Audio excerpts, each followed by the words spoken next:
Well, it was a special game, that one and this one as well. I think it's a very important start for us. I think the team is looking very well.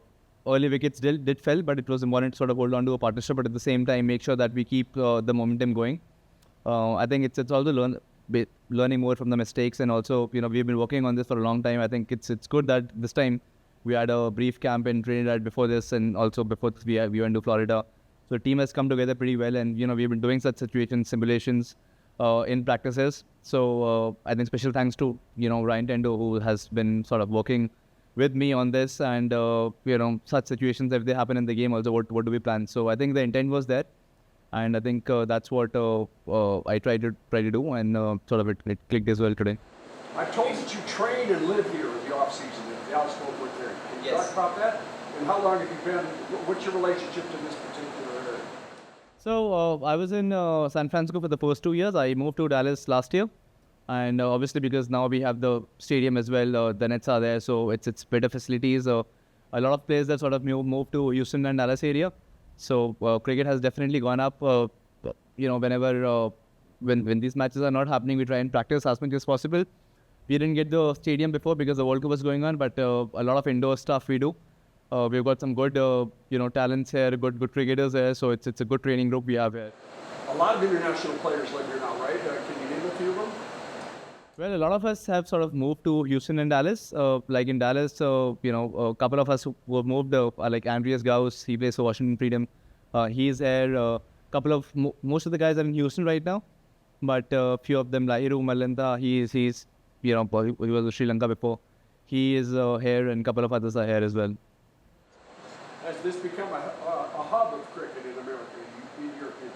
Well, you can say that because a lot of players have sort of moved around this area, and also because it's pretty central. We have a stadium as well, so that really helps because we have the infrastructure already in place.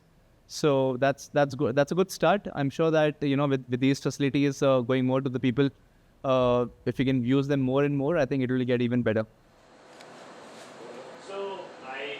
When you scored your 50, you didn't raise your bat. Probably you were not aware about it. You had to, I think the announcer announced it, and then you probably kind of realized, that's what I saw from outside, and then you raised your bat. In what mindset were you playing out there? Like, it completely seemed like you were in some sort of a zen mode. Yeah, honestly, I don't sort of like to raise my bat as such. I mean, it depends a bit. Also because I was in the moment. So for me, those 2-3 overs I wanted to finish well, and that's what was in my head. And sometimes when you get too much in a celebration mode, sometimes you might sort of lose your focus. So I try and sort of just still play the same cricket because I don't want to lose focus in those last couple of overs, and the game should just go on. That's what I feel. I don't want to stop the pace of the game. A lot of youngsters are watching this MLC season.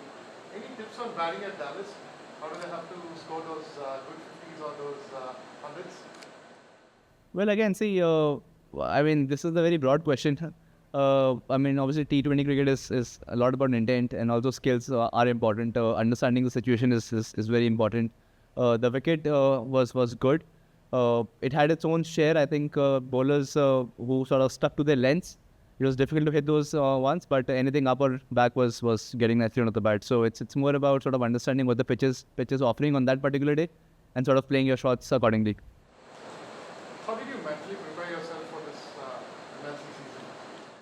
Well, again, as I said before, we had a camp, so that really helps you get into the groove. When you keep hitting those balls, when you sort of keep doing a lot of simulation, that really puts you into that zone, and then that's what do you want to carry on in your game. And that was my preparation. I think preparation is something which is very important, which we need to do. And once you get into the game, then you just let the game sort of take you over, rather than thinking too much, before and after.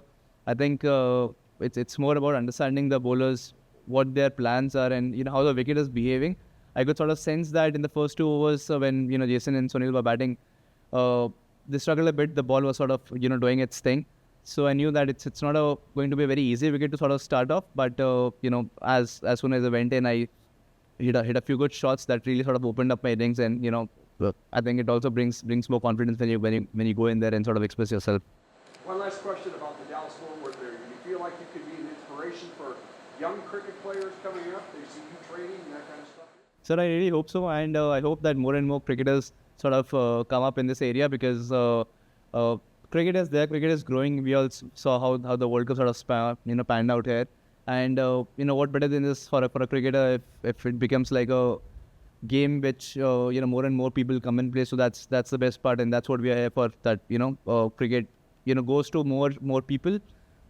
Even all the the white population comes in and plays. The local Americans come in and play, and everyone comes in and play. And so that's the whole purpose of bringing cricket to America. And I hope that it goes a long way.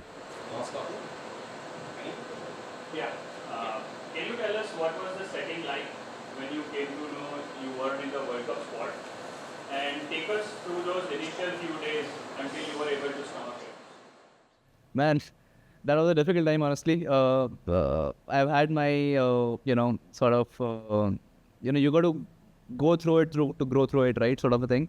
But obviously, I was disappointed that it didn't happen. But, the next best thing I could have done was just prepare myself for Major League. I did go to India as well in April, spend time a month in Delhi, practiced a lot. And then once I came back, then obviously we had these camps and all. So the next best thing I could have done is I knew that the Major League is around the corner, so I need to just keep preparing myself and be in a good headspace. And I was doing that, and eventually I think it all turns out to be good. Is this Unmukt Chand 2.0? Sorry, say again. Is this Unmukt Chand 2.0? Man, I don't know. It's 2.0, 3.0, 4.0. I mean, it's been so many journey has been like constant ups and downs, and so many things have happened. I hope that this season turns out to be good for us as a team. Yeah, perfect.